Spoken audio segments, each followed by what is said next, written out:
It's Gateway 97.8, our local radio from the heart of Eastgate. Good evening. If you've just tuned in, it's Roz here till 7.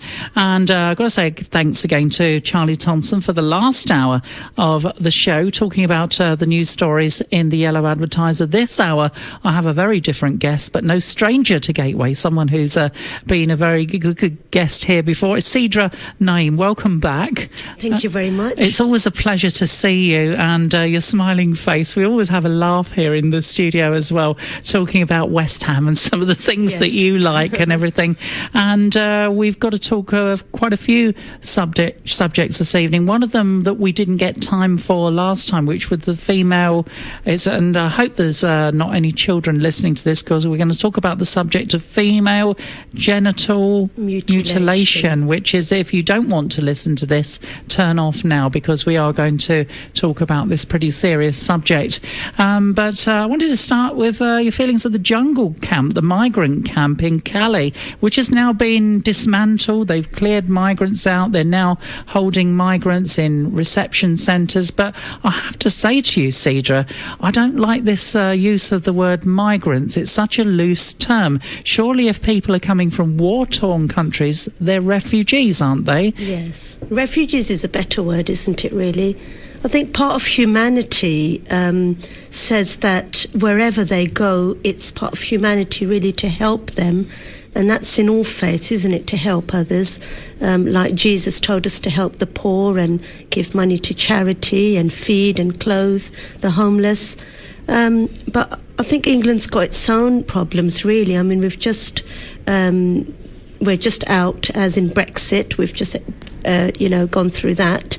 And then I think it would be hypocrisy, really, then for Britain then to take in the refugees which have gone to France first. This is my own opinion. Yeah. Because then what will all the other countries then say? Well, we're going, and yet you're letting in all the refugees from France. Yeah, I think Angela Merkel is possibly responsible for opening the floodgate initially by saying, well, take anybody, and, didn't put a number on it. And of course, with breaking news, which we've had this afternoon here on Gateway, a statement from Basildon University Hospital announcing that their internal critical incident, which is the next stage up from a black alert, saying they're cancelling services because they just don't have enough they're unable to discharge enough patients to meet the demands of new patients arriving in A&E. So if we've already got too many people, this is just in Basildon, where we don't have a refugee crisis. I mean, how it's going on to earth affect are we the going country, to isn't it? cope? It's not just going to be Basildon. I mean, if it's already at capacity now, I think everything is pushed at the moment. NHS system, the education system, and wasn't it to exit with the Brexit? So I think that government really is to blame again. They need to think very hard before they even accept anyone in the first place. And then, like you said, everyone's in France. Well, why didn't they think of all this before they accepted everyone? And then it is really too late, because then you're evil then for expelling them, aren't you? Well, these are questions I possibly will be raising tomorrow, because we've got the Billericay and Basildon MP John Barron coming in on the show tomorrow. So perhaps this question I'll put to him tomorrow, because he was one of the campaigners for the Leave camp. And, of course, now we've got a Prime Minister who was with the Remain camp, heading up a Brexit. And obviously this is going to be rather interesting, because we're talking of March, the wheels turning, Article 50, is it? And then it's going to take another couple of years before we actually leave the EU. And are we going to completely leave it? There's a mystery to come. I definitely think so, because they want to stay in the single market, and you can't have your cake and eat it, can you? So what's been happening in your life since you last visited, which was a month ago? I know that you've had a meeting with our radio club, and I have to ask you about that. Yes, that was absolutely brilliant, actually. It was a 1 whole hour interview on Saturday, and the team were youngsters, and it was really lovely. And is that different for you, being interviewed by a youngster? Do they come at you with different questions from a different perspective? Yes, perhaps? Definitely. Different perspective, younger perspective, but very understanding and very confident youngsters. Very nice, actually. I really enjoyed myself. And what sort of questions, without giving too much away, because I think one of the youngsters is going to make a programme, but without giving too much away, what sorts of things did they ask you? It was definitely myth-busting again. So it was all about all the myths that they had heard, and are they true or false? And if they're false, then why? And then explaining what the truth is. Yeah. And that was all what it was about, different questions, all things which are out there in the media, all to make Islam look bad. So the media perhaps putting spin on some of these subjects, and of course youngsters listen to the media, don't they? They digest things they see online. And what do you think that, what sort of vibes did you pick up from our youngsters? I think they were very understanding, actually. I mean, the good thing about the youngsters that I spoke to was that they didn't really believe everything in the media, and that makes a change. They were very sensible, and they said that, you know, even though they've heard all of this, there was a doubt in their mind. They'd never met a real Muslim to ask. So it was excellent that I was there to explain. Yes, and now they've met you, and that's helped to dispel some of those myths. Yes. Because it's, you see things on television, and you don't always get both sides of the story. You just don't. And in a few moments' time, I've got to talk about, we talk about the media and television, and does it cover subjects like Muslims? I saw a soap the other day which had a very interesting story about a Muslim character in it, and I'll tell you more about that in just a few moments' time. Gateway 97.8, Basildon and East Thurrock's brightest sound from the heart of Eastgate. I hope you're well.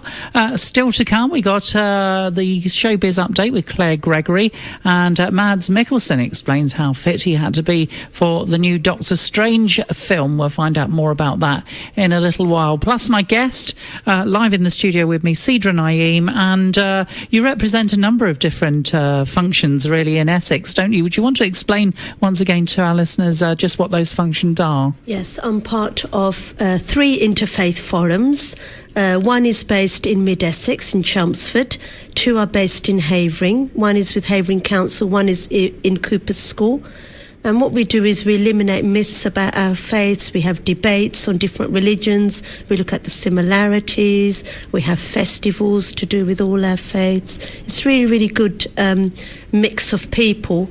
And what that does is it stops extremism, really, because, are you blindly following your faith like your ancestors told you to?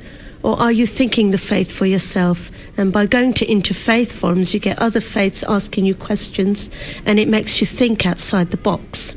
Yeah, and of course, some of the things we're hearing from the war-torn countries like Syria, where we got Islamic State, this is, a lot of people are believing that Islam is to do with this off-course version of things, isn't it? What you're saying is that they've taken things off course. Yes, definitely, and I feel that a lot of Muslims, like on the last program, we were talking about people being radicalized and going to Syria and doing all these things. They're not thinking the religion for themselves. They're parrot fashion, following whatever they're told. And in a way, interfaith forums for all faiths are good because it makes you understand your faith better.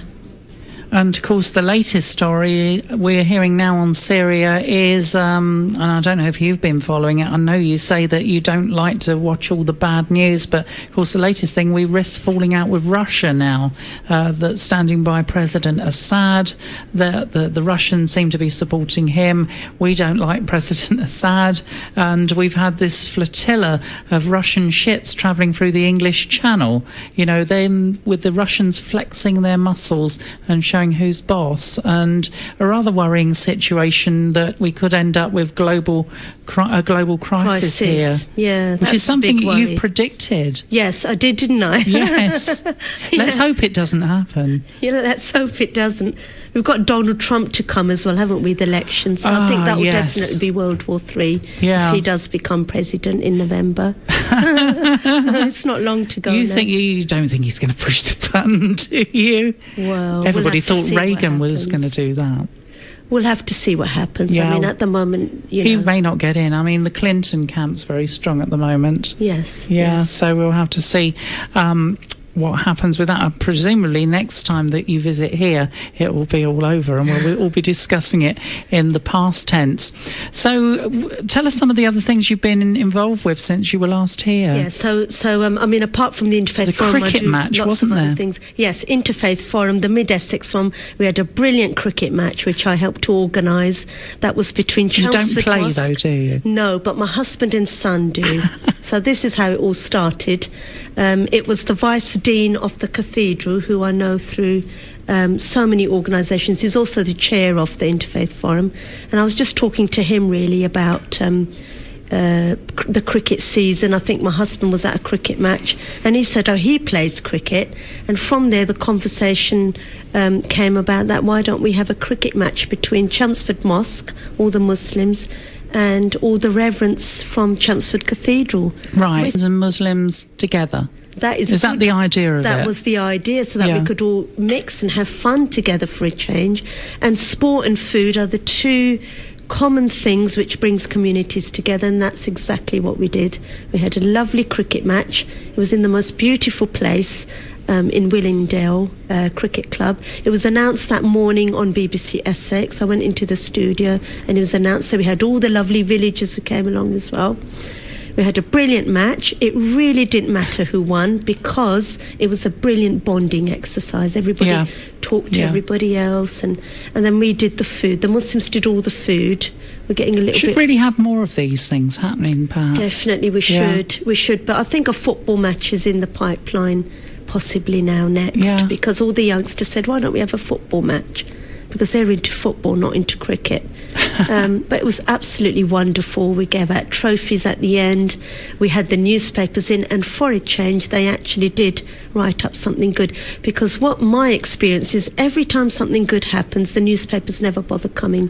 Right. Yeah, I mean, you've found that, have you? Definitely. Yeah. I've been involved in 4 homeless events, Feed the Homeless events in Ramadan, where we go in a church and we do a huge banquet, I would say, of food. All the Muslims cook food and we lay it out there, and from the Chess Homeless Shelter we get all the homeless coming in to have the food, and then all the remainder of the food we actually give to the homeless shelter afterwards. Right. And for 4 years running we've been calling the newspaper and they never bothered turning up. Really? And one of the times I was really angry and I phoned up the man and I said, look, well, where were you? You said you were going to come. And he said, well, it's not really fun news to, it's not going to sell newspapers, is it? They want bad and ugly sells, and good and wonderful stuff doesn't sell their newspapers. Do we want to say which newspaper it is? Do you want to name and shame tonight? Well, I think it was the Essex Chronicle, actually, and it was the Chelmsford Gazette. Okay, I think that's one of the NewsQuest newspapers, so anyone from NewsQuest listening tonight, come on, be a sport and feature some of these events. They're good, and they're a great bonding exercise, and we want to see good news rather than some of the bad news that we're always seeing in the news, particularly about Syria. And we're coming up on soap time in just a moment. We've got to talk about soaps on the box. And as I mentioned before we played that Kylie Minogue track, Cedra, I watched a programme the other day called Doctors, which is set in the Birmingham area in this fictitious area. They call it Leatherbridge. So if you're a Doctors fan listening to this tonight, you'll know that I watch Doctors as well. And they had a story about a Muslim lady coming to a health centre. She was a student and working with some of the doctors, just watching what they do and learning from it, basically. But here comes the catch. She was wearing the full head veil, so you could only see her eyes. Oh, right. Yes. And then an old friend of one of the Mill Health Centre staff came in, and somebody that hadn't seen this friend for years, and of course the moment this lady caught sight of the woman with the full head veil, face dropped, and there was an immediate reaction to it that was negative, and it was sad to see. And as the story panned out, when the why don't you take off your face veil sort of thing, and all the hatred and resentment came out, which was the story, the lady was formerly a Christian lady, a white lady, and she had scarring on her face. Oh, gosh. And that was the reveal. But she interesting? had converted to Islam. I think she had an Islam husband. Right, And, okay. but one of the reasons for wearing the face veil was because of this. She was hiding her scars. So there you go. There's a classic story then, isn't it? Yeah. Where you're making up your mind just by looking at people without thinking. Yeah, and thinking about what's underneath. And but it was, what was lovely to see was all the staff at the health centre. They didn't react adversely. It was just this, the story was set around this one person who did. But what was nice about it was that they managed to bury their differences at the end, and they were walking away talking. Yeah. But apparently this lady, you could understand her side of it, because her son, in the story, in the fictitious world of Lower Bridge, her son had been killed in Afghanistan, was a soldier, and it was a Muslim suicide bomber. So, you could see both sides, but it had a happy ending, which was nice to see. Do you feel that Muslims are represented in the dramas and soaps on the television? I think there's a lot more Muslims out there nowadays than there ever has been. I'm seeing more and more newscasters. I know Nadia Hussain from the Bake Off show last year, she's out there and she's got her own programmes. Yeah. I think it's getting better, actually, from what I can see. I mean, I myself, I've been on so many radio shows this year. It's unbelievable, isn't it? One a week. Yeah. I won't ask you which average. is the best one, but I hope we're somewhere at the top here. Okay, more from Sidra in just a few moments' time. And my guest today, Sidra Naeem, talking about Islam. And we go back to our topics and everything. We talk about soaps and Muslim people being portrayed in dramas. Is there a stereotype that you see when you see them in the dramas on television or in the films? I don't know about on the television, but a stereotype that normally when I talk to non-Muslims is that a male Muslim they see with a big Taliban type turban on, gun in their hand. Taliban. Long robe. Yeah. And a long beard, obviously. And I do know that, because sometimes I introduce my husband to people who I know, and they actually in their mind have pictured someone who'll be wearing a long white gown, longer beard than and he's got. Nothing like that. No, he's as British as everyone else. He does have a beard, but it's not long. The ones that you see imams, for example, having, and he doesn't wear a white long robe. So I think that's one stereotype, that non-Muslims would have about men. And women, I think the bad stereotype is the one with the black veil going across the face, the burqa. Which we were talking about with doctors, but not all Muslim women wear those, do they? They don't, no. I think I've explained it in one of my shows with Yvonne, actually. The headscarf is a must. Which is what you wear. Yes, and that's a hijab. And that's a hijab. Yes. So it's a must. Why is it a must? It's a must because it says in all the scriptures, including the Bible, which a lot of people don't know about, that hair is your beauty and cover it. And it's basically to stop major sins like fornication and adultery happening, any relationships outside of marriage. And this is why nuns cover their hair as well, because their hair is your beauty. Yes, I didn't think of nuns, but you're right. Nuns cover their hair as well because they do not get married.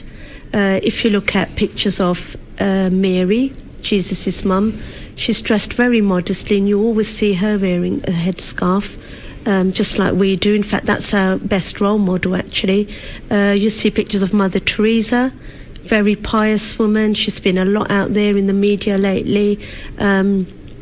You never see her without her hair uncovered. So throughout the ages, dress has changed obviously with time. But if you look at Victorian times, the women always wore a hat when they went out. They wore long sleeves, long dresses, and plainer colours. Slowly, if you talk to your grandmothers, great grandmothers. Well, even Christian women, if you go back through the ages to Victorian times, it was a sin, wasn't it, to uncover on a beach, and they always wore these long garments that seem ridiculous now. Exactly, it was all about modesty, wasn't it? And it was to protect yourself, really, from outside. Basically, it's to protect protect yourself and not stimulate men's desires so they don't go towards rape and other things, because we know that men, their sexual drives are actually 10 times more than women. Yeah. And they look... They get stimulated visually, and a woman's body is made in such a way as to attract men. Well, that's nature, really, isn't it? Yes. So we've been asked, to dress modestly, and it was always like that throughout the ages in all faiths, really. If you look at Judaism, would that be the case in the home? Say, when you go home, No, you're married to your husband. No, of course you don't not. have to dress modestly for him, do you? No, and we don't have to dress modestly for anyone who we cannot marry. For example, our brothers, our fathers, our sons, our nephews, our father-in-laws. There's a huge list of people. So, this is for outside in public, where you're not molested as well. At home, we do what we like. But of course, obviously, because of the situation that we're seeing now with a lot of the racial tension, the racial hatred, the hijab can actually now attract bad things towards it. This is what's been happening, hasn't it? Especially since the Brexit you were telling us last time. Yes, it can do, because you're spelling it out straight away that you're Muslim. And it's quite unfortunate for women, because you can tell straight away signpost, they're isn't Muslim, it? Yes. because of their hijab. Whereas men, you don't always know that they are, because lots of men have beards, not just Muslim men.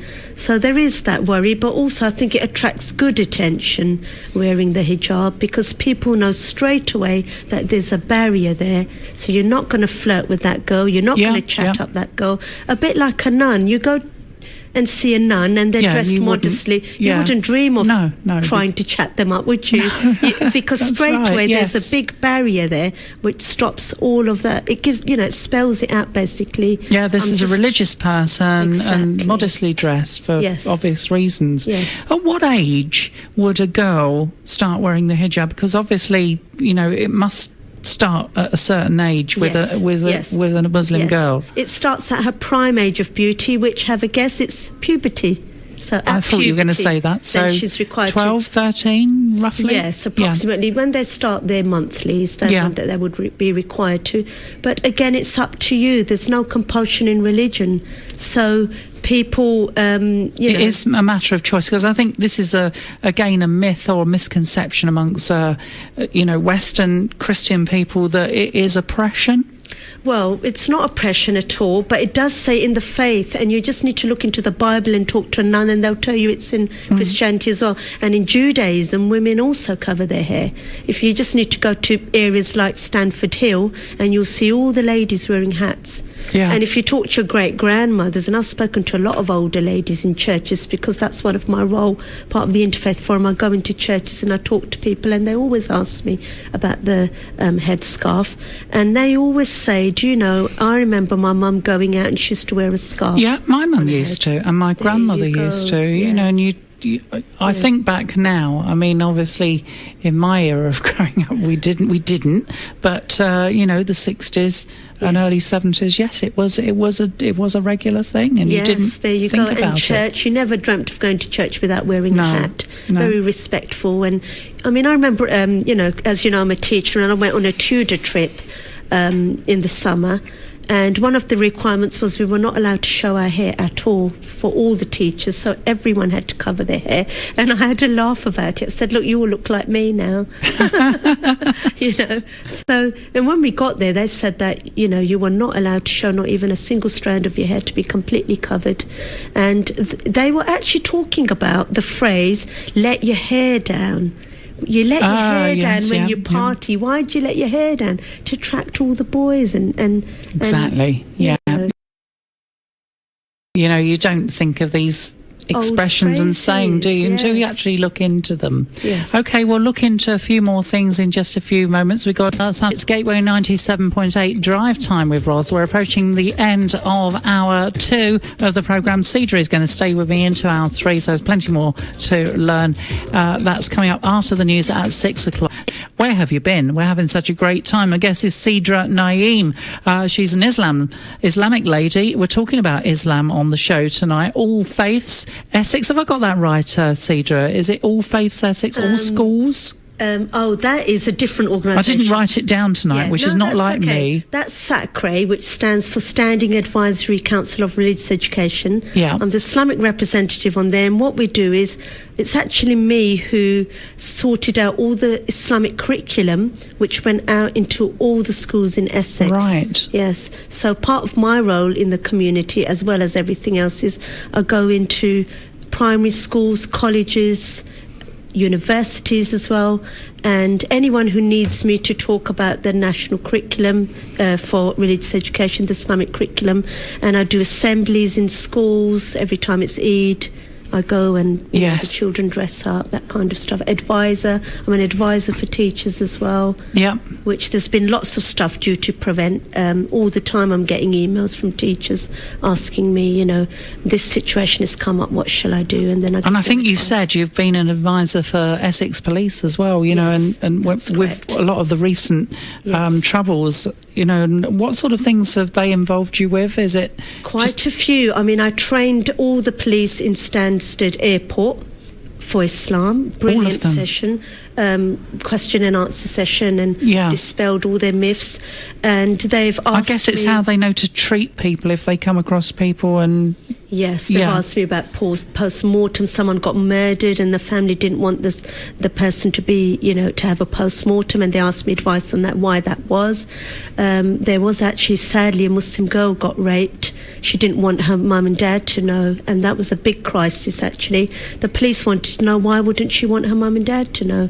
And that's because, and we'll come up to that topic in a minute when we do FGM, because in Islam, girls are preferred to be virgins at marriage. Yeah. And if it went out in society that she'd been raped, then no one would want to marry her. That kind of stuff. Well, there are various things like this in the Catholic religion as well. Yes. With being virgins.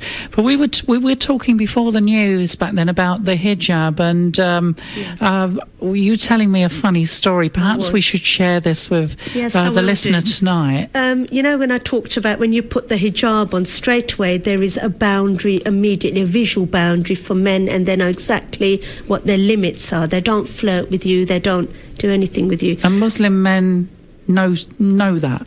They just register that straight away. They just register it straight away. Like when a non-Muslim, for example, meets a nun, you don't go about flirting with her because she's not that kind of person, So, the story was that obviously I didn't always wear the hijab, and I have spoken about that before in the programme, that what brought me to Islam was actually 9/11, and before that, I was just blindly following the faith. I never really understood it. But anyway, so I never always wore the hijab, and I used to go to get my halal meat, which is which was my topic on the last show, in Ilford Lane, and there was this meat man. He used to always chat me up. And you little flirt. He used to try and chat me up because obviously the boundaries were not there. And he'd give me the meat bag, and he'd try and touch my hand, and I used to get really cross. Oh. So anyway, then after a little while I started wearing the hijab, and I went back to the same meat shop, and the man didn't recognise me, and all of a sudden it was sister this and sister that, and I couldn't believe it. I thought, this is the same person. Look at his behaviour before, and now look at him. Did you reveal who you were? I didn't. Or did you? I just smiled and walked out. I thought it was really funny. Yes, you got one up on him there.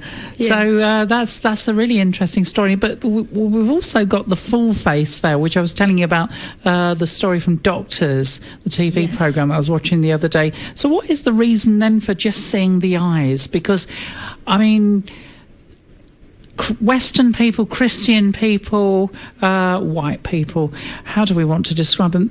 Some are going to interpret it as threatening. Yes. Well, I'll explain first of all why the women would wear that. So hijab is a requirement, like I explained, in all major Abrahamic faiths.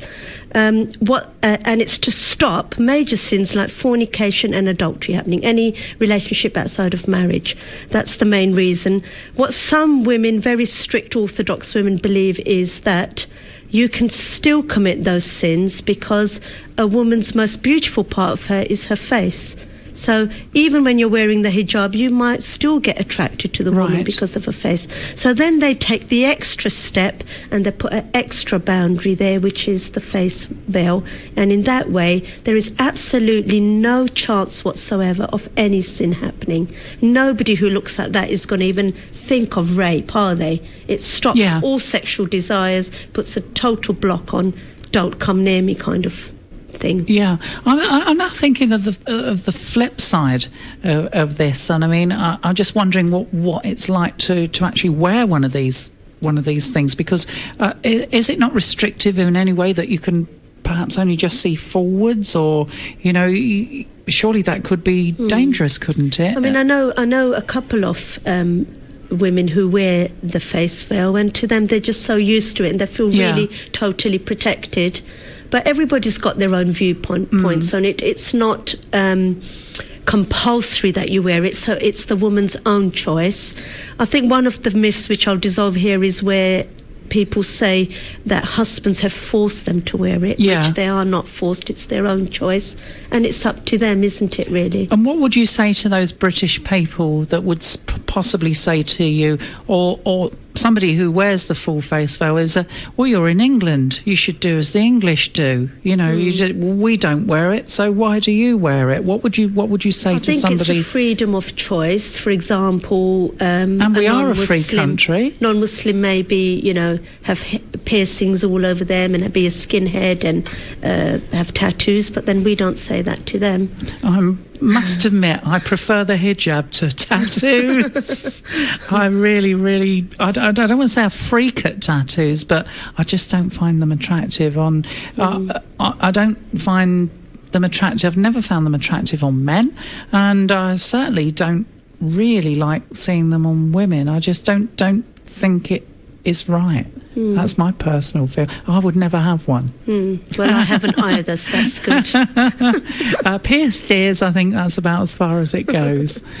You're listening to Gateway 97.8, Basildon and East Thurrock's only truly local radio, and we are truly local tonight. My guest, Sidra Naeem. We're talking about Islam, and next we've got a very sensitive subject to talk about on the show tonight, and if you are of a certain disposition, you might not like our next subject, which is about female genital mutilation. So if you don't want to hear about this, or if you've got children listening, then please switch away now, because that's the topic that we're going to be talking about next here from the heart of Eastgate, right after the traffic and travel.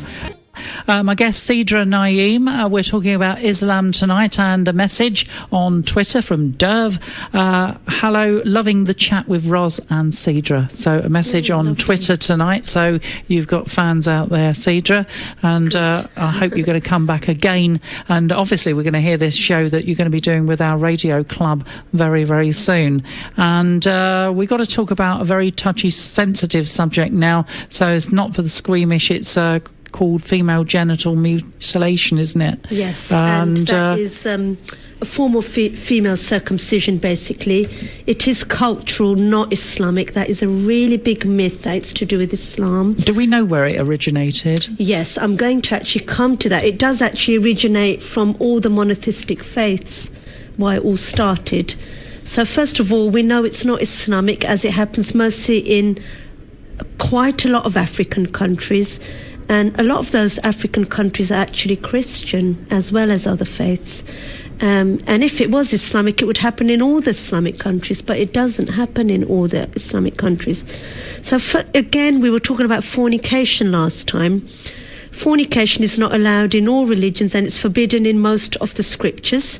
So any relationship outside of marriage is restricted, and females are expected to marry as virgins. Okay, so that's the bottom line with all the monotheistic faiths.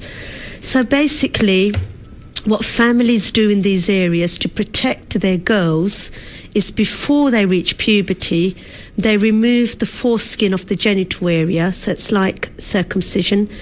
And why they do that is so that the child cannot physically engage in any relationships, even if she wanted to. They close up actually the area, and then it's only opened up at marriage. And in that way, what that does is it ensures that the girl is a virgin when she marries, and it keeps up the honour of the family. Yeah.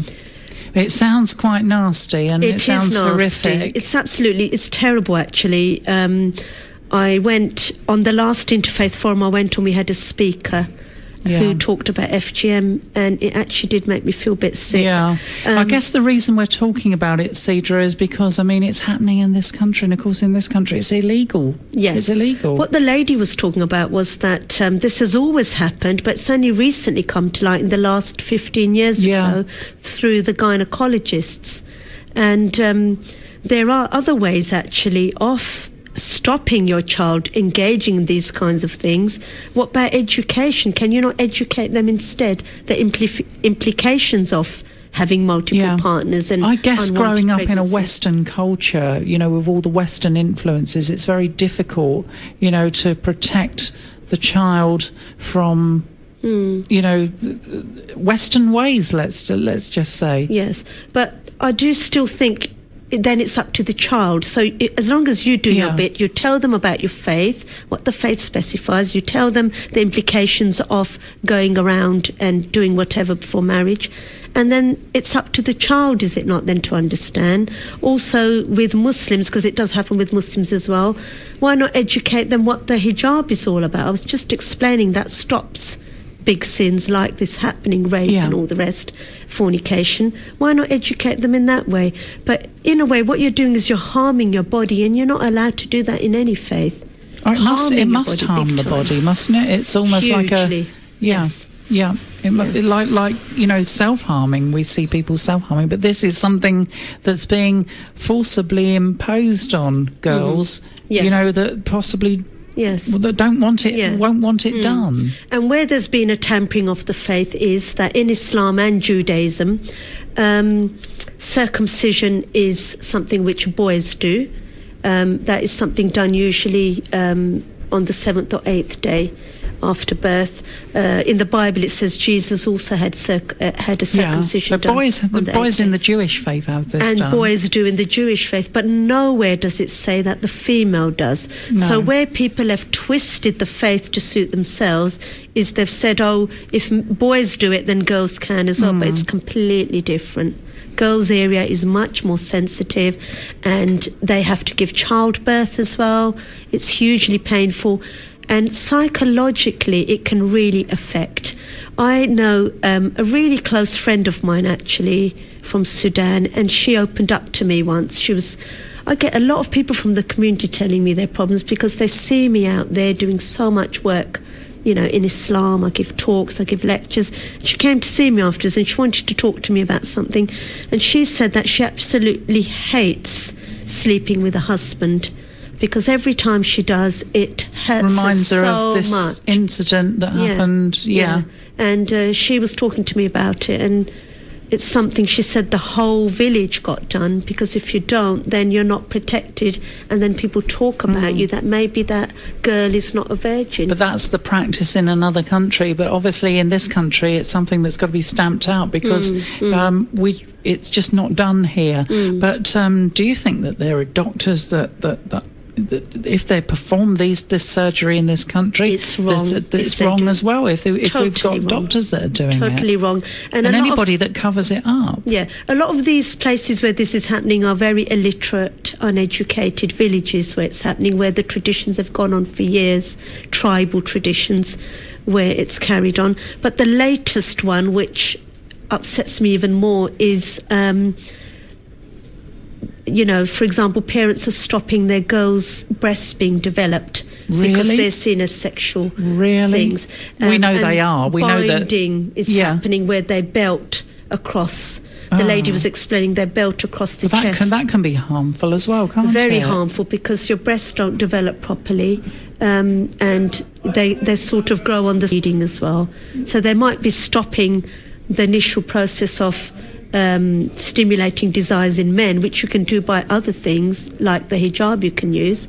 Why do you need to do that? Or cover up your chest. You could cover up your chest with a loose material, put a shawl on. We know in the there. Western world that men's eyes are drawn to, you know, and it's just one of those things that happen. But you could wear loose things. You don't have to wear low-cut dresses. No. You could wear a shawl over your chest.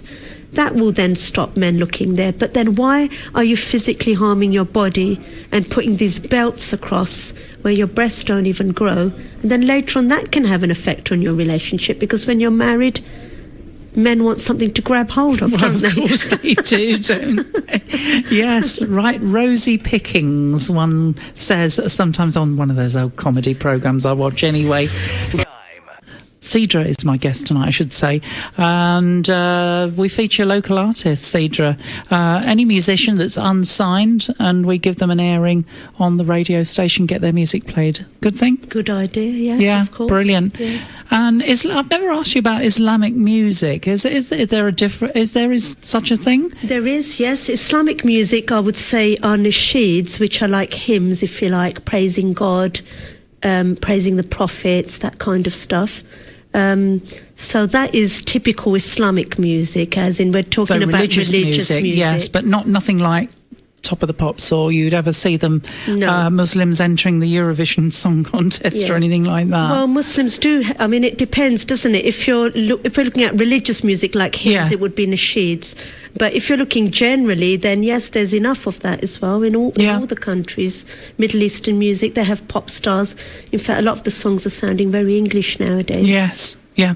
And of course, we've got to reflect on the situation in the news, a story that's breaking this evening about Yemen. Very, very sad story. And just to recap on that, human rights groups are warning millions of people are starving in the Yemen, and pictures of malnourished children. They've emerged from the country, which is now 19 months into a conflict with Saudi Arabia. Do you think this conflict is ever going to end?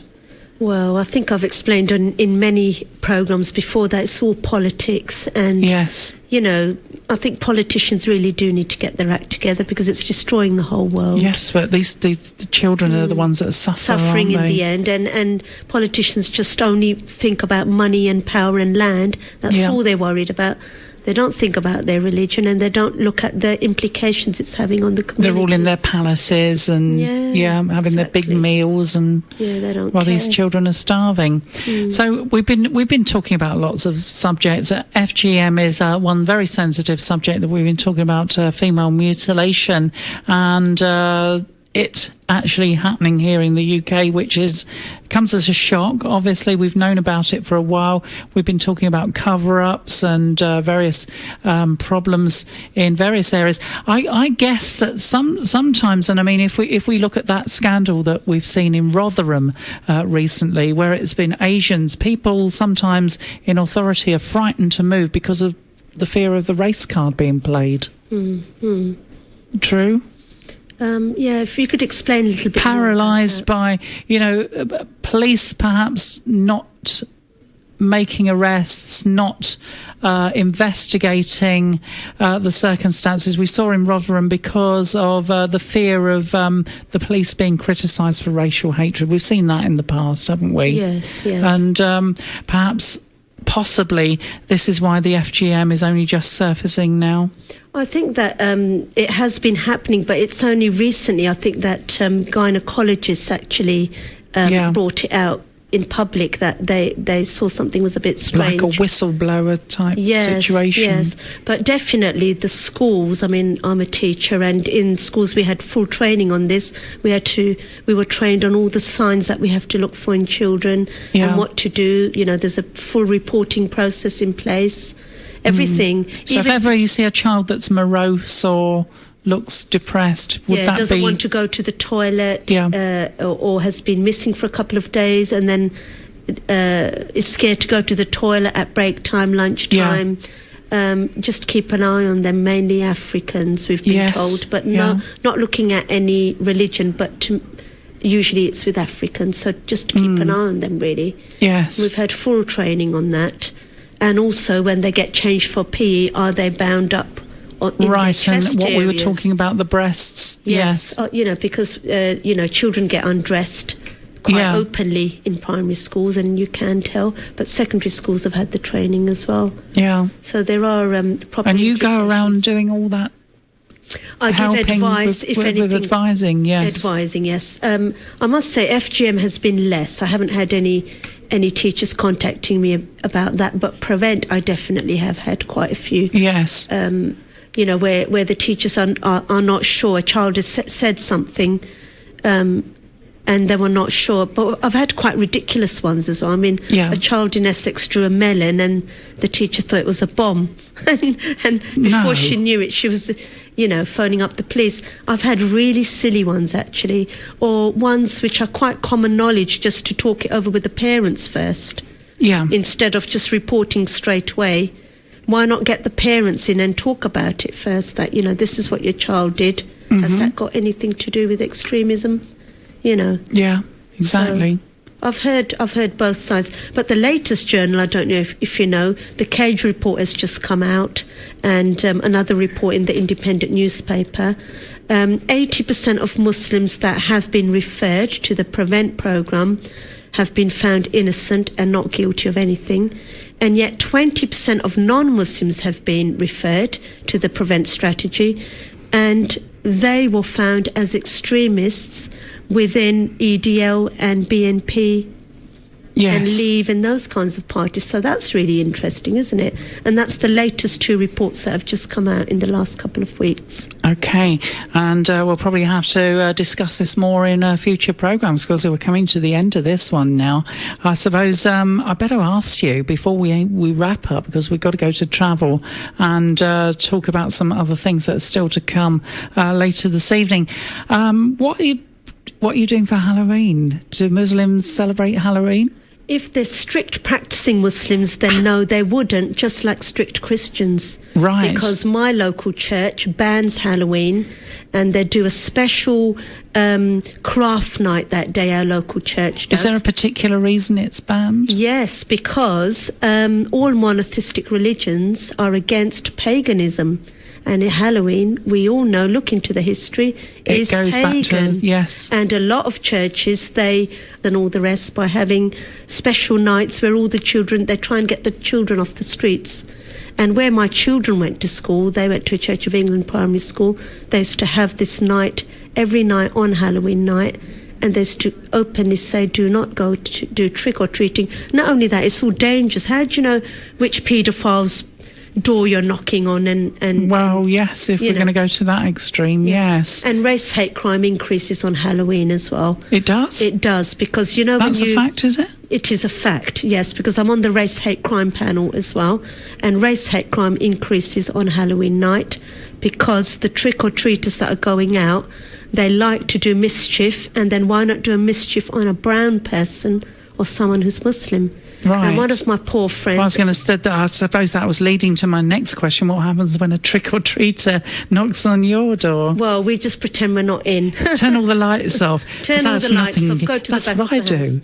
And that's what everyone does, who doesn't want all that hassle. Yes. But one of my friends, she gets targeted every Halloween night with eggs on her house.